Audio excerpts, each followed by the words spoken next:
Hoje eu quero falar um pouquinho sobre religiosidade. Para que você entenda tudo que eu vou falar aqui, eu vou dar um pequeno contexto.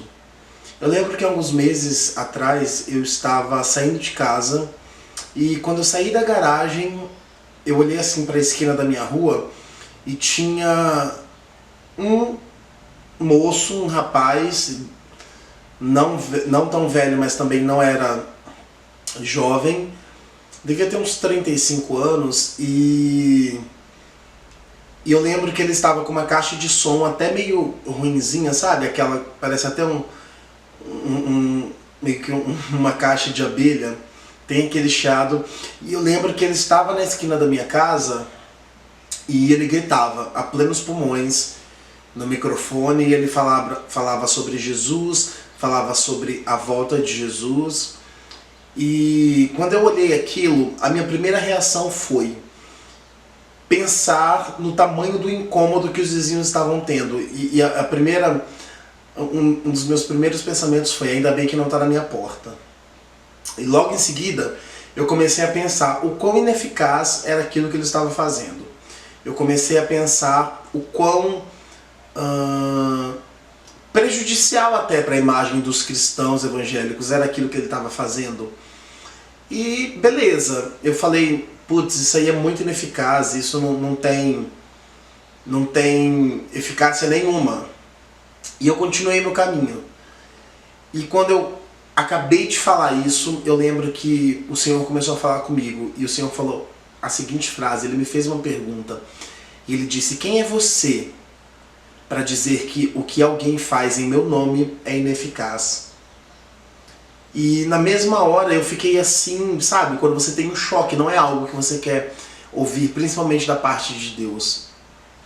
E Deus começou a ministrar no meu coração. E Ele falou o seguinte, que muitas vezes eu me escondia sob a minha falta de religiosidade, sobre a minha liberdade em Jesus, enclausurava outras pessoas dentro de uma caixa e os taxava como religiosos, sendo que na maioria das vezes eu estava sendo religioso. Então quando a gente fala de religiosidade, é muito comum que a gente tenha uma imagem na nossa cabeça, pelo menos eu tinha essa imagem. Quando falava, fulano é religioso, eu sempre imaginava alguém hipócrita, alguém que pregava o que não vivia, e alguém ligado a igrejas mais tradicionais, igrejas com usos e costumes, e por aí vai. E o que o Senhor me fez entender é que nós, principalmente os jovens, e esse é um vídeo muito específico para jovens, que muitos jovens, muitas vezes nós que somos jovens, nos apegamos à nossa falsa liberdade em Cristo e nós nos tornamos religiosos, nós começamos a idolatrar essa suposta liberdade. Então, de repente, nós que não somos nada religiosos, começamos a olhar, como eu olhei para esse irmão que estava pregando numa esquina, nós começamos a olhar para alguém que está fazendo uma coisa diferente daquilo que nós estamos acostumados a fazer como igreja, né? Como a cultura da igreja, por exemplo, nós começamos a taxar essas pessoas de religiosas, porque elas não vivem na liberdade que nós temos em Jesus. E isso é tão interessante que até em assuntos que vêm e voltam no dia a dia da igreja, como por exemplo tatuagem. A minha igreja é uma igreja que não tem problema com tatuagens. Eu tenho algumas tatuagens, mas eu sei que tem algumas igrejas que dizem, sim, é pecado fazer uma tatuagem.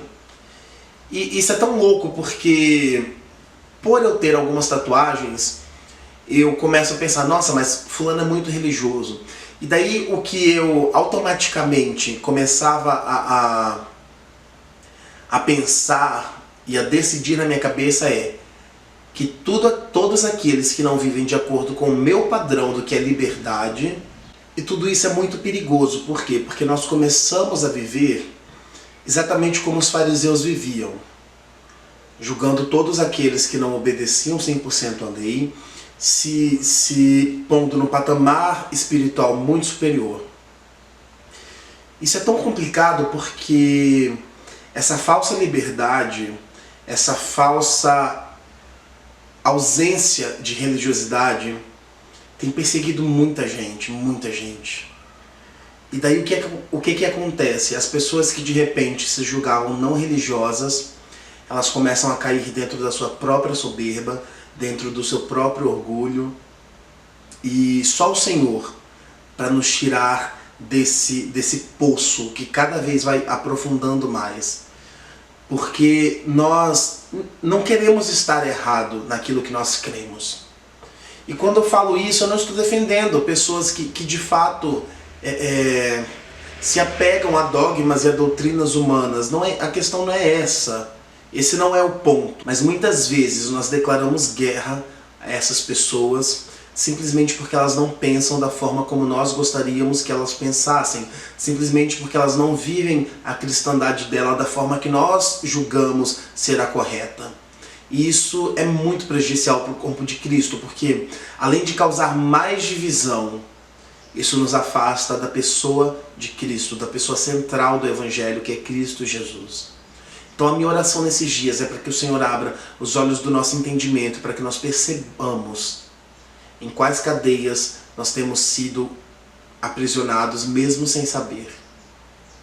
A minha oração é para que o Senhor nos mostre a religiosidade que ainda há em nós, quando nós pensamos ser muito livres. Então a minha oração nestes dias é para que o Senhor nos conserve com um olhar puro, com um coração puro diante dEle, com um olhar de misericórdia, para olhar para um irmão que ainda que faça aquilo que nós não concordamos, ainda que haja de uma forma que a gente não acredite que é o certo, que ainda que viva a sua vida baseada numa cultura que nós acreditamos que é ineficaz. E aqui só um parênteses, eu não estou falando de pecado. Pecado é pecado e não tem discussão. Mas eu estou falando de doutrinas, eu estou falando de usos e costumes ou a ausência deles. A minha oração é para que o Senhor nos dê um olhar de misericórdia e para que nós possamos entender que há beleza mesmo em meio às nossas diferenças.